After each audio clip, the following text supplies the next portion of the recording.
Well guys, we've got a good one for you today. This is the new BMW M5 Competition. Refreshed for the 2021 model year, it has 617 horsepower and an 8-speed ZF automatic transmission. It's 4-wheel drive, it's also 2-wheel drive. This is a fantastic sports sedan. Finally, I think the M5 is back in full stride.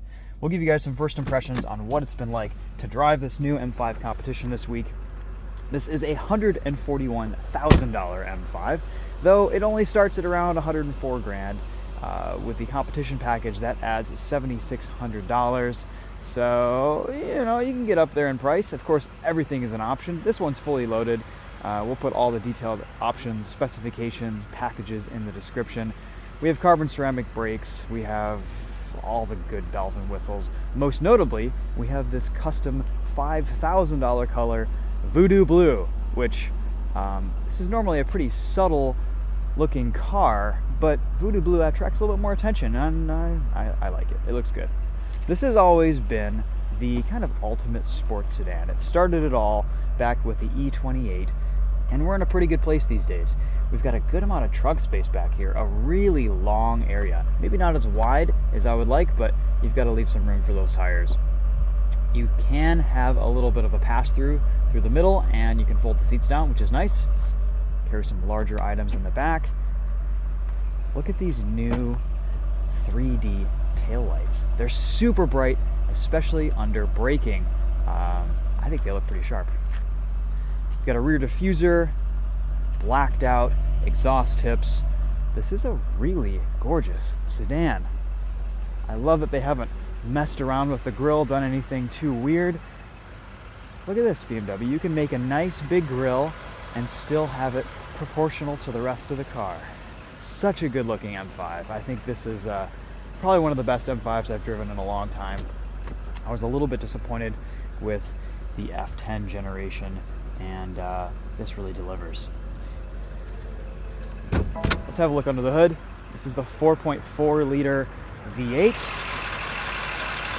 617 horsepower, but I'm sure that's pretty underrated from the factory. Usually BMW engines make that at the wheels, if not better. We've got these same mirrors that we had on the M4. They almost look like they're connected to the top. In the back seat, I'm 5'10". This driver's seat is set to my driving position, and I have a lot of space back here. I think if you were over 6 foot, you'd be very comfortable in the back. This is a 5 Series after all, as it should be. We've got manual window shades, rear climate control, heated rear seats, a couple of USB-C ports, little cigarette lighter plug, and a beautiful view of this front cockpit. These seats are very comfortable, very adjustable. In the back seat, we've got a couple of cup holders that fold out cleverly like that. And of course, since this is a carbon roof, no sunroof. BMW's been adding carbon roofs to a lot of their M cars lately. Standard, and yeah, that's cool. We have massive 285/35 R20 tires here, Pirelli P Zeros, wrapped on 20-inch wheels. You can see the carbon ceramic brakes. Love the contrast of the gold calipers with this Voodoo Blue. And on the side here, you can see it says M5 Competition. I'll top on the front seat and show you guys what that looks like. This is such a familiar place. I think BMW has really kind of perfected the ergonomics of their interiors, and this is very similar to the rest of the BMW lineup. It is just a 5 Series, but we've got some fun M stuff in here too. We've got this orangish, reddish surround around the shifter, which is very cool. That's new for 21. And of course, you've got your matching orangish, reddish M buttons, which I have programmed to a couple different settings. We can show you guys what those settings are. So if we go into setup, you can see that I've set M1, engine to Sport Plus. You get some pops and crackles and bangs from the exhaust. It sounds muted from the inside, but from the outside, you're gonna be bursting people's eardrums. It's pretty loud. Let's do that one more time.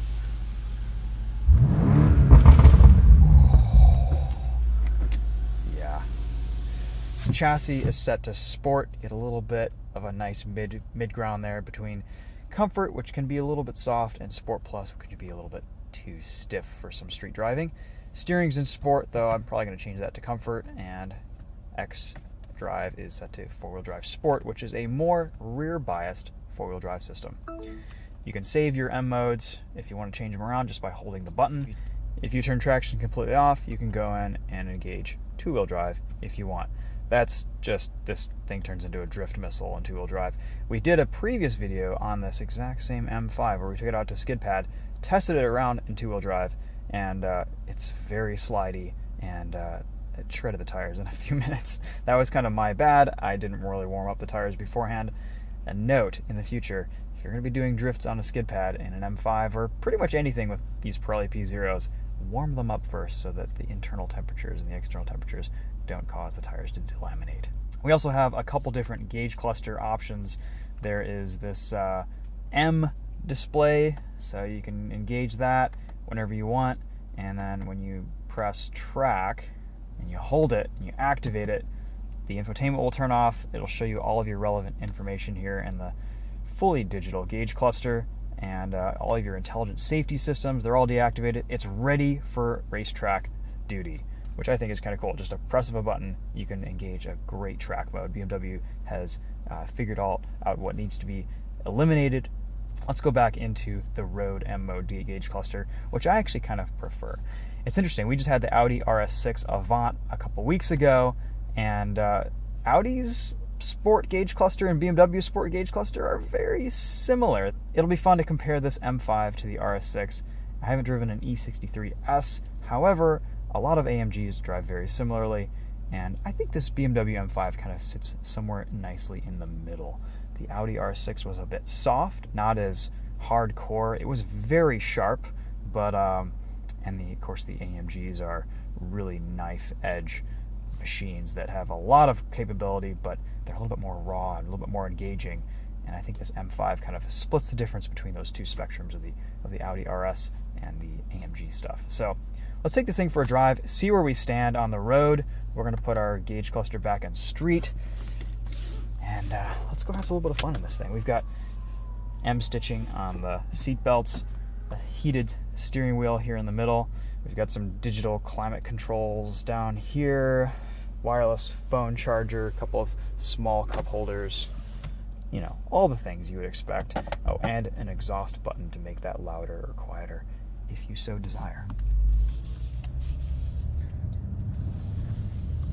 I think we're just going to start off in M2 mode.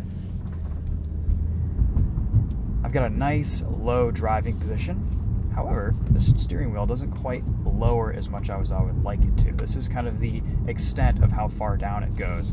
And if I'm pretty far low in my seat, I feel like the steering wheel is still a little bit high. That said, not a bad driving position, just a minor complaint.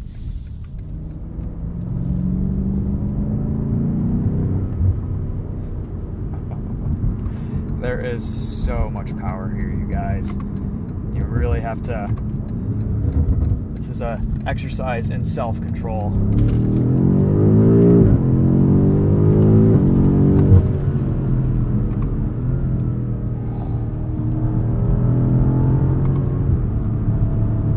Performance is absolutely effortless. The steering weights up beautifully and actually gets quite a bit more feel than it does normally under hard cornering. This thing kind of wakes up when you start driving it fast and driving it hard. I like that. I would like a little bit more feel from this steering rack, a little more precision around town for normal driving. This M5 isn't oozing with driver feedback. It's a little bit of a dulled, numbed experience. However, last year we tested the new BMW M8 Coupe, and that was a $175,000 car. That was just a ridiculously spec'd and expensive M8. And I will say this M5 is a lot more fun and exciting to drive. The M8 was a little bit of a disappointment. It was kind of dull, and this makes up for that. And I think this is probably the one to get if you're going to get a fast, big, heavy M car.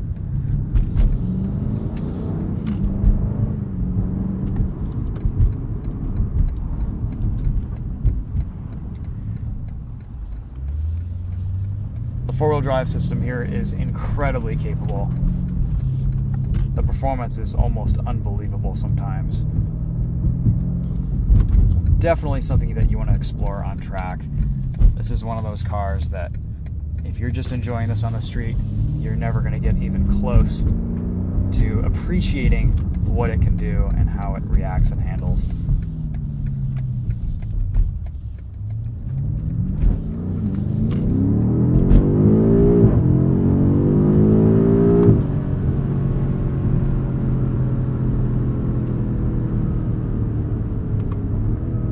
Sounds good too, I think.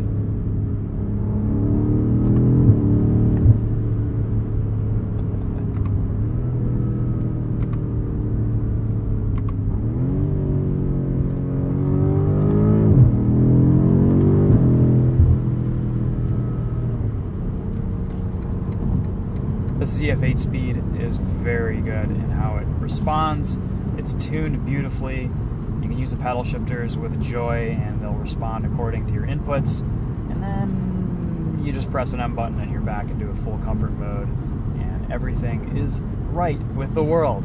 This is a very nice cruiser. This is a very nice long distance car. You get pretty good highway range. Around 450 miles you could probably eke out of this tank, maybe even a little bit more. You'll probably average around the low 20s, high teens, depending on how you're driving and what you're doing. At speed on the highway, incredibly comfortable. You get radar guided cruise control, the speed limiter, lane keep assist, all the cruise control settings that you may not find in the M4. This does a beautiful job of blending comfort, luxury, and performance. Like all M cars, there is so much adjustability here. There have to be millions of different configurations for drive modes and transmission settings and gauge cluster display settings. It's all a little bit overwhelming sometimes, but I guess some people like that. They like to have their customized experience. And it is nice that you can change all the stuff on the fly with these M1 and M2 buttons. I do appreciate that.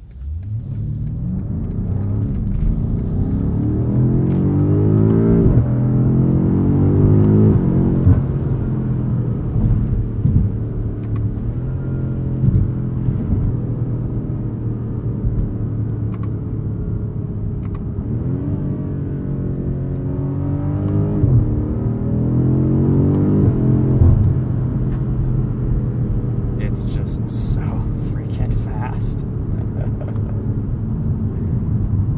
Let's do a quick brake test with these carbon ceramics and then I will launch. Whoa, yes.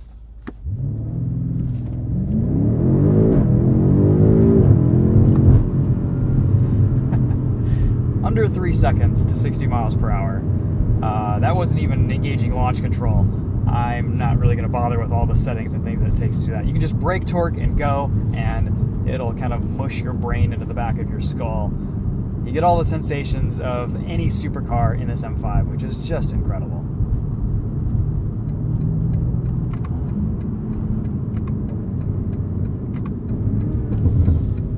I love the pops from this exhaust. They're a little bit inconsistent.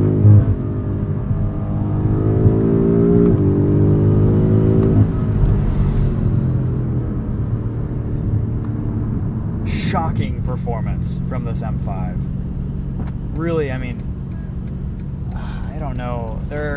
We had the 720S a few weeks ago, and the performance in this, it's not anything close, but it reminds me of that level of speed where you really have to recalibrate your brain to what's coming up ahead of you. The road just accelerates faster than in most other cars you have ever experienced. The power, the way it puts it all down, the way it hides its speed. I mean, if it weren't for the speedometer right in front of you in the head-up display, you wouldn't know that you're doing crazy speeds in this thing. You'd feel like, yeah, we're just cruising along at a comfortable rate. This is truly an Autobahn burner, and yeah, you get some trouble in this thing, that's for sure. You have to be careful. Again, an exercise in self-control. While we're just cruising on the highway, let's test out some of these lane keep assist, cruise control settings. Ooh, is that a new Raptor? We turn on the system by pressing the center button here, and then you can choose between a couple different modes: distance control and assisted driving. Assisted driving will keep you centered in your lane. I think it will also change lanes for you. We'll test that out here in a minute. But you have to keep your hands on the steering wheel. It has kind of hand sensors in there, and it doesn't last very long with your hands off the wheel, so you've got to stay engaged. This seems like a pretty good system. We're staying very well centered in the lane. We're not kind of being drunk and moving back and forth between the lines. It's easy to control, easy to change 5-mile-an-hour increments. This is kind of a double press toggle switch. So glad that we still have physical controls and buttons in this M5. When everyone else is moving into haptic feedback and these silly touch buttons, BMW gives you real controls, real buttons. This is one of my favorite steering wheels now just because of that. You also have a speed limiter, which is very useful because you can accelerate as fast as you want up to a certain speed, and then it'll stop accelerating, which I think is a good kind of self-control device in this M5. Jaguar has had something very similar back in the day, and I believe Land Rover has something similar to that too.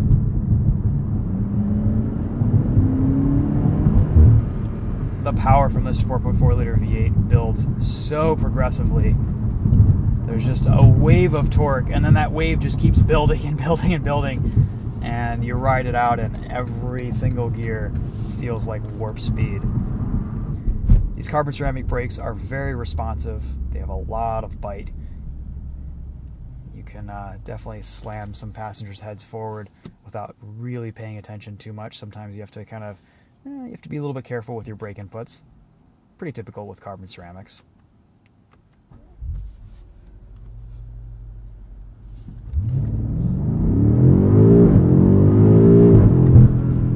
And there's 60. It doesn't take much.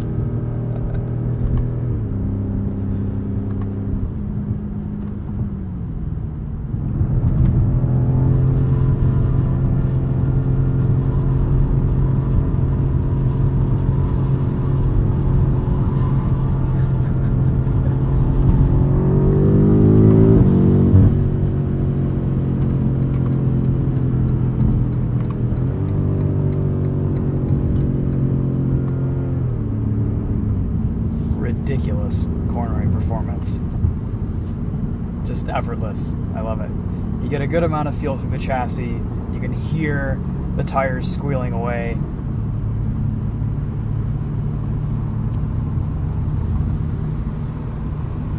And there's a real M car.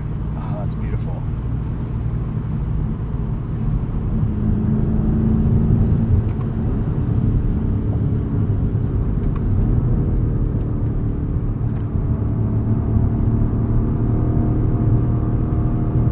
Seats do keep you very well bolstered under hard cornering.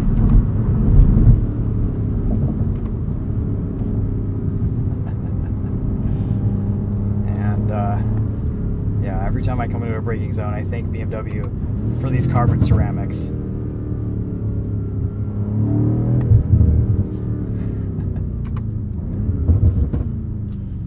Pops and bangs tune on your M5. I think it's really only about under 40-50 miles per hour that it happens, but yeah, definitely adds a bit of an excitement factor.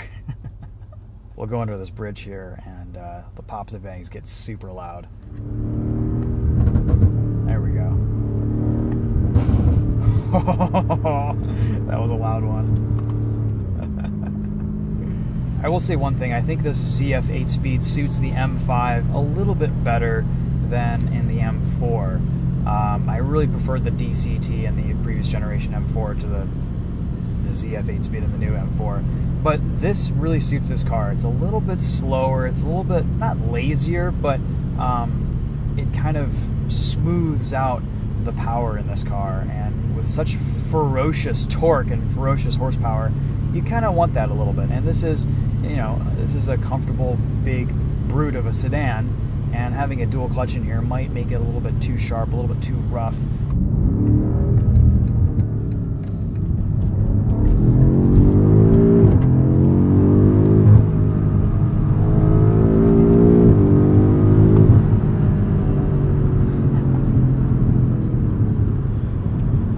The this is a fun car to drive fast. And BMW is, I think they're back with the M5 with this latest refresh.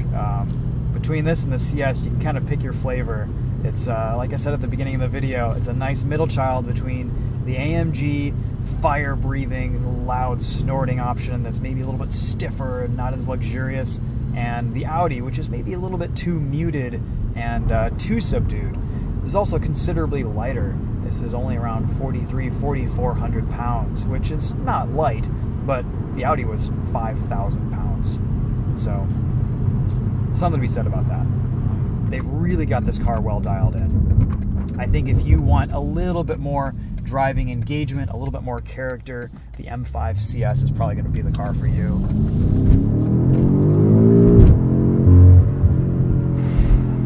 Some of the noises this thing makes too.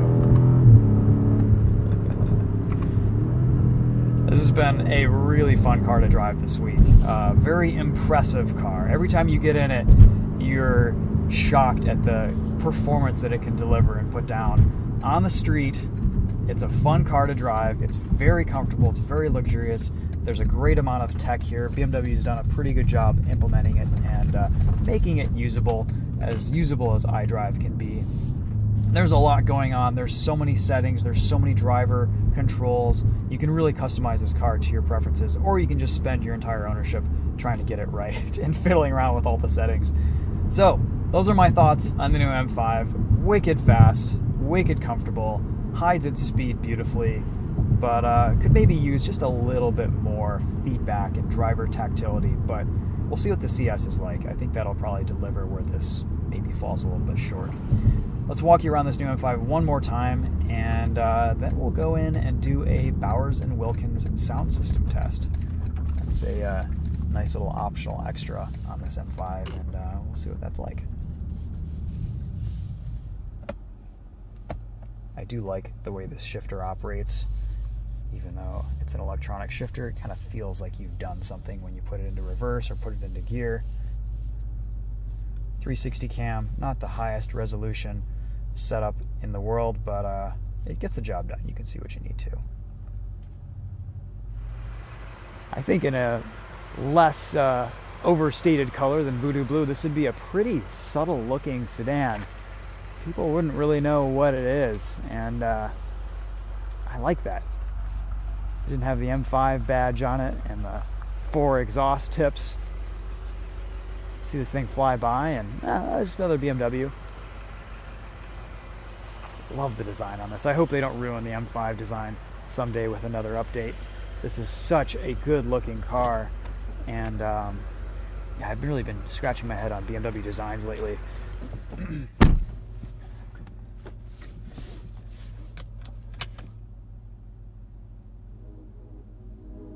Of course, you have your gesture controls. Very gimmicky, but I'd rather just use the volume controls on the steering wheel.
Bowers & Wilkins is okay. I'm not getting blown away by the sound system in a $140,000 car, but that's kind of typical. None of BMW's higher-end sound systems have really been super impressive. They're good, but they're not maybe as excellent as some of the competition.